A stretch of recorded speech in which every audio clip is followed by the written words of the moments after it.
وہ رویا میں نے بتائی تھی آپ کو پہلے کہ نہیں، یا اس میں درس میں یا خطبے میں کبھی نہیں؟ کبھی نہیں تو پھر ضروری ہے بتانے والی، وہ تو ایک امانت ہے۔ ایسی عجیب رویا جو اکثر جو رویا خدا تعالیٰ کی طرف سے آتی ہیں وہ وہم و گمان میں ویسے آ ہی نہیں سکتے۔ میں نے دیکھا کہ میں رشیا کا نام تو نہیں ہے، لیکن یہاں سے جو میرے ذہن میں سمت ہے وہ رشیا کی سمت ہی ہے، اور رشیا کا بھی شمالی حصہ، وہاں ایک بہت بلند پہاڑ ہے، میں وہاں کھڑا ہوں، اور وہ جو ماہرین ہیں زمین کی ساخت کے، جیولوجسٹ، کیسے بنی، آئس ایجز کیسے آئیں، کیسے پگھلیں، ان میں کوئی ایک چوٹی کا ماہر ہے جو مجھ سے سبق لینے کے لیے وہاں میرے ساتھ کھڑا ہے، اور مجھے کہتا ہے کہ مجھ سے پوچھنا چاہتا ہے کہ آئس ایج کس طرح تبدیل ہوتی ہے اور کس طرح اس کے بعد پھر دوسری عمر آیا کرتی، دوسرا زمانہ آیا کرتا ہے۔ تو وہاں سب برفیں جمی ہوئی ہیں اور سڑکیں سی بنی ہوئی ہیں اور نالیاں بھی سب جمی ہوئی ہیں۔ وہ چوٹی ہے لیکن پھیلی ہوئی چوٹی، جس پہ سطح مرتفع جیسا ہوتی ہے، اس کو میں ساتھ لے کے چلاتا ہوں۔ دیکھو یہ سب برف جمی ہوئی ہے نا، یہ ساری یہاں سے جاتے ہیں، یہ دیکھو یہ کنارہ، یہاں پہنچ کر یہ جو برف کا دباؤ ہے یہ پانی کو آخر برف کو پگھلا دے گا، اور یہاں سے پھر پانی بہنا شروع ہوگا، اور پھر تیزی کے ساتھ یہ عمل بڑھ جائے گا، اور ایک دفعہ جب شروع ہوا تو پھر یہ ساری برف پگھل کے تو پانیوں میں تبدیل ہو جائے گی اور ایج بدل جائے گی جو تم چاہتے ہو۔ اب مجھے تفصیل یاد نہیں رہی، اس وقت میں نے بتائی تھی جو بچوں کو، بی بھی تھی اس وقت، اتنی واضح تھی، وہ بڑی دلچسپ تفصیل، اگر لکھ لیتا تو اچھا رہتا۔ تو اس کو میں سب سمجھا کر کہتا ہوں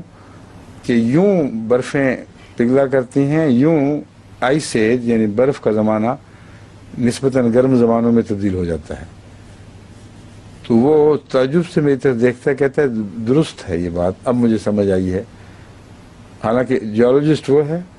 اور بات بڑی سادہ سی ہے، لیکن صاف پتہ چلتا ہے کہ روحانی تبدیلی کی طرف اشارہ ہے، یعنی لوگ منجمد ہیں، کوئی ان میں گرمی نہیں ہے، کیسے ہوگی۔ اس کے بعد میں وہاں سے نیچے اترتا ہوں تو نیچے ہماری کار کھڑی ہے، اس میں سامان لدا ہوا ہے جیسے سفر کی تیاری ہو،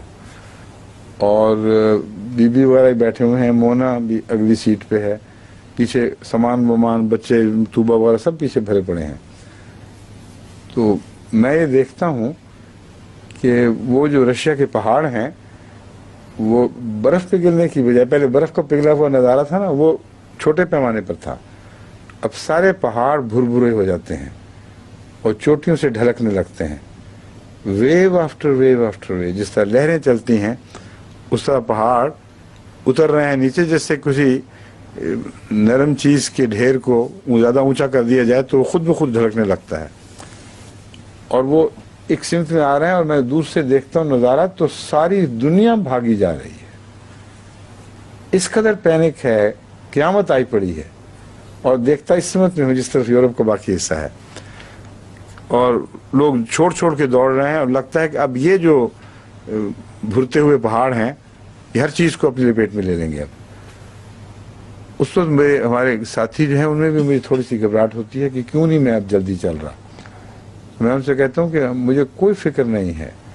کیونکہ اللہ تعالیٰ نے وہ رستے بنائے ہوئے ہیں جن سے میں آرام سے نکل جاؤں گا، اس لیے کوئی گھبراہٹ نہیں۔ تو آرام سے بیٹھو، تیاری کرو، اور دروازے بند کر کے پھر ہم کار سٹارٹ کرنے لگتے ہیں تو بخواب ختم ہو گئی۔ اس سے میں یہ سمجھتا ہوں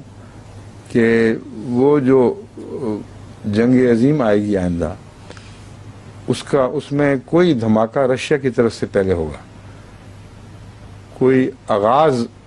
وہاں سے شروع ہوگا، اور پھر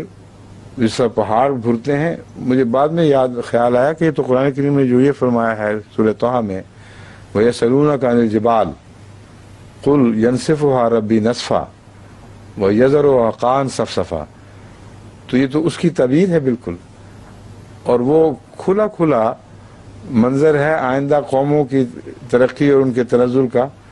اور اسلام کے راستے میں جو حائل ہیں وہ پھر اسلام قبول کرنے کے لیے آمادہ ہوں گے جب وہ ان کے تکبر ٹوٹ جائیں گے. تو یہ رویا دراصل اسی کی تفسیر ہے، کس طرح پہاڑ بھرتے ہیں اور کس طرح وہ لیول ہونے لگتے ہیں. تو ہو سکتا ہے آغاز رشیا ہی کی طرف سے ہو کسی وجہ سے. ابھی تک تو دوستیاں ہیں لیکن ظاہری دوستیاں، حقیقی دوستی کوئی نہیں ہے. کوئی ایسا واقعہ ہو جائے، وہاں اندرونی انقلاب آ جائے، سخت گیر لوگ دوبارہ حاکم ہو جائیں، کوئی اور ایسا واقعہ ہو جس کے نتیجے میں پھر وہ دھماکہ ہو جائے. تو یہ احتمالات سب احتمال نہیں بلکہ یقیناً ہونے والی باتیں ہیں جو آئندہ زمانے میں ہوں گے. اب اللہ بہتر جانتا ہے، ہم دیکھیں گے یا بعد میں لوگ آنے والے دیکھیں گے.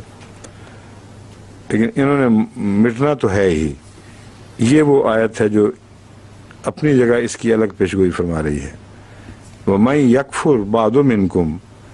بس جو بعد میں تم میں سے کوئی انکار کرے گا، فَإِنِّي أُعَذِّبُهُ عَذَابًا لَا أُعَذِّبُهُ أَحَدًا مِنَ الْعَالَمِينَ، پھر میں اسے ایسا عذاب دوں گا